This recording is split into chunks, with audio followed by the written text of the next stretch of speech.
نعطيك مثال. عدد الناس ملي كيمشيو لشي بلاصه لقاو طالقين الناس فيها القران، كيقولوا ترى دخلنا لقيناهم طالقين القران، فتقول عندهم الموت. في حين القران الله عز وجل في سوره ياسين، وهي سوره ياسين من السور المكيه، يعني من ديبار كتاسس مجموعه من الامور العقديه في القلب. من الامور اللي كتاسس لها دعاء على القران، قال ليه لتنذر من كان حيا وحق القول على الكافرين. القران هذا ديال الاحياء ماشي ديال الموتى. لكن شكون اللي لصق لينا حنا هذه الفكره ديال ان القران ديال الموتى؟ ناخذوا الاعلام، ما نمشيوش بعيد. كتلقاها قناه ديال الشطيح والرديح بار اكسكلوزيفيتي، يعني خاصه بالشطيح والرديح، العرا والمصيب، سميتها هكا. غتقول لي قناه ديال الاغاني الفنيه مزيان، شنو هما دوك الاغاني؟ فيهم الشطيح والرديح وفيهم العرا. صافي خليني نسميهم سميتهم الشطيح والرديح والعرا.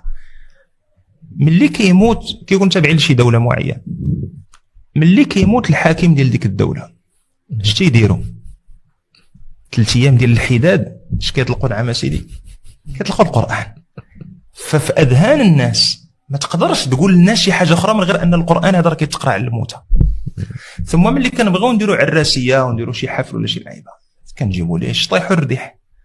ملي كيموت عندنا شي واحد، شوفوا لنا الفقيه يجي يقرا لنا شي بركه. ملي كنمشيو للروضه، الاصل نمشيو ونتذكروا الاخره باش نرجعوا نخدموا الاخره ونطلبوا الدعاء الى اخره. كنمشيو للمقبره، كنعيطوا على واحد كنقولوا عليه طالب وما طالب ما والو، كنعيطوا على واحد طالب الفلوس، وي